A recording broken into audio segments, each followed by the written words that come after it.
Hey guys, so this is interesting. I've been kind of digesting um, a lot of the material that's just been sort of going through my head lately from various members and um, talks and so on that I've been observing and engaging in. And kind of occurred to me that there's some sort of dividing lines.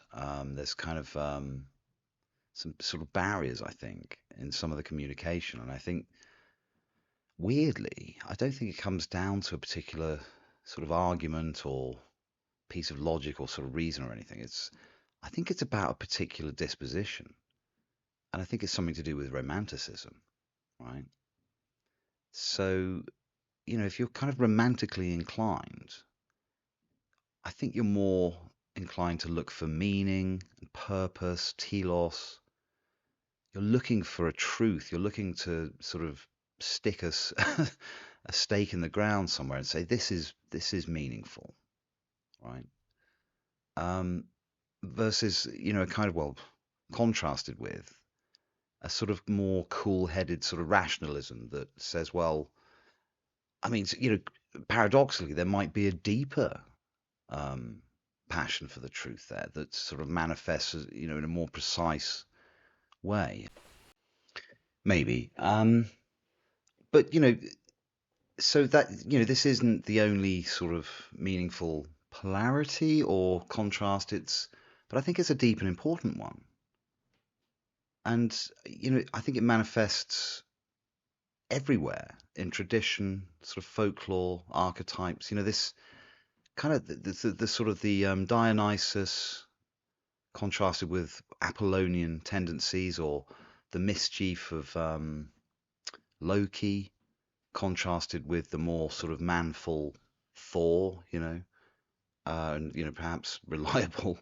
Um, it's sort of order versus chaos, perhaps, but then you end up sort of questioning whether romanticism belongs more in order or whether it belongs in chaos, because romanticism again seems to want to, or it seems to aspire towards some kind of golden truth that is worth, writing holy books about and banging drums about, and so on and so forth. We're contrasted with chaos, which might be related to something like sort of postmodernism and relativism and uncertainty, and sort of saying, well, actually, there is no sort of final. There are no kind of true categories as such, so we may as well just give up. The pursuit of not understanding, because actually perhaps understanding is more related to the journey than the destination. But maybe it's something a bit like sort of protectiveness versus sort of chancing it, right? Um, so you know, what is philosophy, right? Now, you could say that it's about sort of what we ought to do, right? Because even when we're talking about metaphysics, it seems that there are always implications of those metaphysics. So whether we like it or not, if we might just think we're describing the sort of, or trying to describe the fundamental nature of reality, but what we're actually doing is framing a sort of state of affairs that inevitably has ethical considerations, right? So, take for example, just take, say, idealism. Imagine it is definitely the case that idealism is true, right? And that the consciousness of which I am constituted melts back into the kind of, the ocean of Mal, and everything that I've done kind of is soaked into the ocean of Mal, and so on and so forth. So it's none of it's lost, and in some sense, my being survives, right? Now, for me, that has sort of quite drastic sort of ethical implications, because you'd say, well, all beings are absolutely equal, right? Because they're all just little twistings off from Mal. So we are all just consciousness. So um, there's I don't know. Well, if we are just this one mind, then we are one, right? And we're all just one, and so we're literally just like a little features of one super kind of body of consciousness, right? And that for me sort of has implication. I mean, it means, for example, that does dying really matter? If there's just going to be an infinitude of different forms and experiences and lifetimes, you know, supposing that something like reincarnation might, I mean, that seems to fit in quite nicely with an idealistic interpretation, doesn't it? If there's these little, ebbing and flowing twistings off of the mind at large, then there just is no end to this sort of foliation of consciousness, right?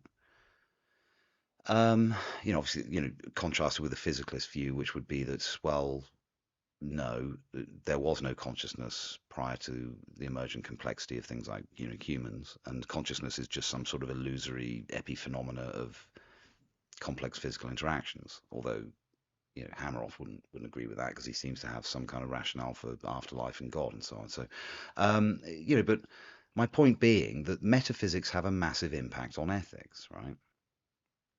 Like it or not. So, I mean, again, you could say, well, if the physicalist account is completely true, then it's still the case that we feel, and so that I do believe in a kind of humanist ethics. That there is such a thing. I mean, I argued for this very thing myself. In fact, that's how I met my first wife at university. It's kind of I was in the, should we say, red corner, arguing that humanist ethics were possible. So you didn't need a belief in God to have a moral system. Whereas she was arguing the opposite. And I think we switched places a few times over the next few years, but it's an argument that was never completely resolved. And you can see both cases that without a belief in God and some sort of judgment or afterlife or the pursuit of perfection and being cool in the image of God and all this kind of stuff, that just automatically gives you a moral system, right? But then you could argue that what authenticity is there in a moral system that's just imposed upon you? Without question. I mean, so there's all sorts of subtleties around this, but the point being that metaphysics has a massive bearing on how we conduct ourselves and how we see ourselves. If we suppose the truth of certain systems, let's go back to physicalism again. So, what would the implications of that be? On the one hand, you could say, well, it's just a clockwork, inevitable, free will, less state of affairs. So we're just in some sense, this kind of epiphenomenal consciousness, we're just passengers for the ride, observing this, inevitable unfolding of physical systems, right? And this is the kind of view that Sapolsky might support. Love to chat to him at some point. He's an awesome guy.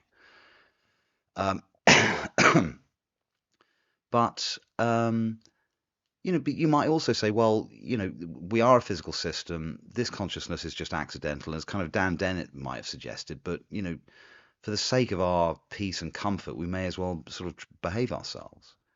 Which for me smacks of the whole kind of the anti sort of solipsistic argument. It's like, well, we can't really truly know what's going on beyond our senses, but we may as well assume. It's a bit like sort of Pascal's wager, isn't it? It's like, well, we don't really know there's a God, but we may as well behave ourselves just in case we get judged. Of course, there's a massive amount of arguments against that.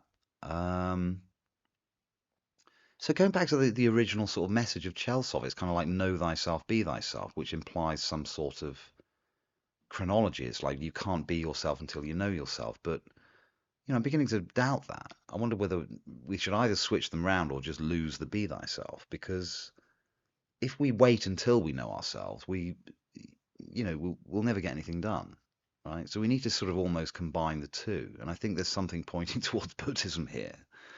Where the Buddha, sort of rejects the fussing of his students about metaphysics and nature of reality, and says, well, just focus on the practice, right? Give up on these endless pursuits for final knowledge, because it's completely unattainable. And I think philosophers actually acknowledge that generally, and yet we do it anyway, right? Through curiosity and this just philosophical itch that I've mentioned. So how am I doing here? I might just sort of read back on this, but I think what I'm sort of getting to is this question of whether philosophy is useful at all, right? because there is a sense in which if you can go through life and just accept what's happening to you, not even necessarily for face value, you can question some of it, of course, sort of perhaps cogitate about the reasons that people do things and try and understand your tactical situation and do as well for yourself and your loved ones and etc. that you can. But perhaps give up on this quest for sort of deep metaphysical truths because it can't really deliver the thing that it seeks, which is or can it, right? And this is where I have to sort of mention Mike Levin again, because he seems to be doing science and approaching science in such a way that it actually seems to offer some insight into the nature of things. And I think Chris Fields, Friston, perhaps, this idea of sort of abstracting, taking away all of the garbage, right, and presuppositions and free miracles from science and trying to just start from the absolute basics, things that can't be denied. Yeah. And, Friston talks about thingness. And, we can't really explain the dynamics of a system if the things in that system are undefined. And so, that's fascinating. So, so we can say something about. So let's assume that, there's some truth in idealism, and actually all there is experience, right? And there's this kind of Cartesian doubt built into this idea. Well, why suppose there's anything but that which we perceive? And I face some criticism of that, from Matt and from Mike and some other commentators that are advancing different positions and so on. And I I need to look at this in more detail and speak to these extremely intelligent and far better philosophers than myself. It has to be said, I've never claimed anything other than a sort of amateur grip on most of this stuff. But I mean, that's one of the ideas of this is, I want to sort of show ordinary folk like me that actually philosophy is doable and we can get some sort of a grip on these things. And, as you move through it and kind of unlearn a lot of stuff, as you learn a lot of other stuff, you never feel like you've got enough, and that there's a certain sort of addictive quality to it. And that's kind of concerned me at times in the past, because again, going back to that question of, is it worth it? What if you discover in 20 years time that perhaps it wasn't, and you look back and think, you know what, should have just kicked back and enjoyed it and just faced the visceral sensations and perhaps been hedonistic or just more relaxed or less analytical and just enjoyed the flavors and it's like these guys going around recording everything with their mobile phones. Is there a sense in which that the philosopher does this because we're conscious and aware of what we're doing, the implications, the ethical dimensions, the prospects for humanity if we don't change these things and customs and traditions that look morally suspect these days and so on. I find myself watching films thinking, well, what kind of narrative's being pushed here? Yeah, I can't just kick back anymore as a philosopher. I've opened that Pandora's box. But then there's a part of me that wants to kick back and let go of this stuff and finds it sort of irksome that I've somehow trained my own mind to continue wondering. But then, as Inez pointed out, she said, well, well, I think she said in so many words, there's almost nothing better to do really, because we've got ourselves into such a mess with so many bad ideas that the only response to this is to try and figure it out where we've gone wrong, right? To perhaps sort of, in the Wittgensteinian sense, the therapeutic, undoing of those kind of language games and so on, or sort of, trying to, as Inez put it, sort of trying to lead the fly out of the bottle. Oh, she's brilliant, isn't she? So I'm going to leave that there for a bit and just sort of reflect on what I've said, because I think there's some useful stuff in here. Cheers, guys. Speak soon. Bye.